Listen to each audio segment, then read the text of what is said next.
how your body responds in that sway test. The test that I like to use a lot is called the O-ring technique. So with one finger, you make an O. With the other finger, you apply a certain amount of pressure, and you will push with this finger where you have the opening between the two, the thumb and the forefinger. And then you make your statement. So, my name is Dayawanti D'Sa. It's strong. My name is Daya. Strong. My name is Dayu. No, my nickname is Dayu. Yes. Okay. Today is Tuesday. Yes. Today is Monday. No. Just make a statement. Don't use questions when you're muscle testing. It's much easier to have accurate answers when you make an actual statement. Let the body respond yes or no. Okay. Another way, and this is very helpful when you are in the car and you're driving with one hand and you only have one hand to muscle test. So this is the arm. This is like when you're working with a patient and you press on their arm to test the deltoid muscle. So this finger is like the arm, and this is the testing arm. Okay, so you would say today is Tuesday, and you see it's not going down. The muscles are holding strong. Make a statement. Today's Monday, and it's just, there's no way it's going to stay up. Every muscle in your body goes strong with the truth and goes weak with the lie, and that tells you how important it is to live in truth, you know? So, some answers are gray areas also. Sometimes you'll find a partial yes or a partial no or whatever, and then you can muscle test that too. You know, there might be a certain amount of certainty around it, not 100% certainty around it. So, all of this gets better with practice, you know? So, for now, just practice on simple things. Just practice on simple things. Make sure that you balance your circuits before you do your muscle testing. And it's a good idea to do not only the balancing of your circuits, but also to do the 3-circuit exercises twice a day, once in the morning, once in the evening. When you're doing this consistently, you will find that the accuracy of your testing is good as well. And it's a very good idea to make sure your circuits are totally balanced before you start testing anything important. So the way you would test to see if your circuits are in the clear, you would say circuits in the clear. Now you're testing your 3 circuits, and let's say if it says no, circuits are not in the clear. So what you want to do is you want to point to the circuit. So you would be pointing, you would be intending to point to the circuit. If your hands are, you could point and you could test like this, you know. So today my lip circuit is balanced. My kidney meridian, the K27, is balanced, and I'm going to the tailbone, and my tailbone is balanced. So you can test each circuit, make sure you get a strong for each circuit, and now you know you're in a good place to do the testing. There are other factors too. For example, if you're distracted and you are thinking about something else, your next appointment, or you have to do A, B, and C after this is finished, and your mind is already on the next thing, or the baby's crying in the next room, or the dog is barking and needs to be let out because, you know, he needs to go outside. Well, these are going to be interferences, and that will affect your testing.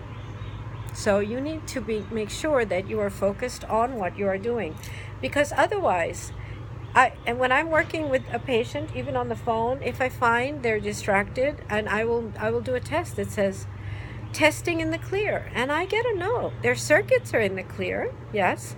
Testing is not in the clear. So I'm talking to them on the phone and say, what's going on? You know, what's going on wherever you are, because the testing is not showing in the clear. And then they'll tell me, oh, well, this is happening and that's happening. So they're not fully into the session. And they need to be fully into the session before we can do the work, you know. So we get whatever it is that's distracting them out of the way, and then we come back to the session and we continue with the testing. They can't lie to me. I have a fantastic lie detector test, you know. And it's not about lying. It's just, even if something is happening, I'll know. I will know. I will just know. So one thing is to make sure you're testing your circuits. You're saying circuits in the clear. And if that tests a no, then check which one Is it the lip circuit? Is it the collarbone circuit, or is it the tailbone circuit? So once you've decided, once you've checked, then correct whichever one is out of balance and retest. So make sure your circuits are in the clear. The other thing you have to make sure is in the clear is testing in the clear. Is the testing in the clear? Testing in the clear. If the testing is not in the clear, what else is going on? Get that in order and be here fully in the work when you're doing it, okay? Another thing you have to test is if you have entities in the body or aura. If you do, you're not going to be able to test accurately. That means there's interference from some other entity that is in your body or your aura.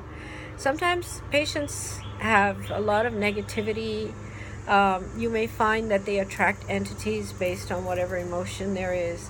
We clear out the entities. So it could be, so you have to check body in the clear, which means that their body doesn't have any entities. It's free. It's just them and the body. And aura in the clear. So my standard way of testing is circuits in the clear, body in the clear, aura in the clear, and then we have to go body telling the truth. They may have come to you about something that they're scared about, and they don't really want to know the truth. So if body telling the truth is testing weak, then you have to ask them what's getting in the way of the testing. I'm not getting that you're telling the truth here. There's something going on. And they need to come clean with what it is that's getting in the way of them wanting to know the truth, because the truth is going to be exposed in the Applied Kinesiology session. So what is getting in the way of them wanting, let's say you want to eat a piece of chocolate. Your body may not test strong to eat that piece of chocolate. Well, they're like, well, I want to eat the chocolate anyway. So, okay, eat the chocolate. Don't muscle test whether you should eat the chocolate or not if you're afraid that the muscle testing will show you that you shouldn't. Just eat it. So some fears that may come up along the way will show up in body telling the truth. So we clear that out, So circuits in the clear, body in the clear, aura in the clear, body telling the truth, testing in the clear. All these things all these factors have to be in place before the testing is going to work. So these are a few very important ways to make sure that your muscle testing is accurate. And I wish everybody happy muscle testing.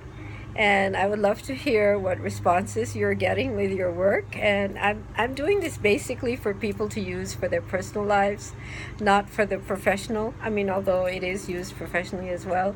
But I haven't gone into the details of how you use it professionally. So for now, just to use it for your personal life, whatever you need it for. Try it out and see, use it for buying decisions, use it for parking spaces. Should I go into this lot or that lot? You don't know where there's parking. Just use your muscle testing. Should I go to the first floor or the third floor? Where am I going to find the parking? Use it for whatever you need to. And keep me posted on how it's working for you. Thank you.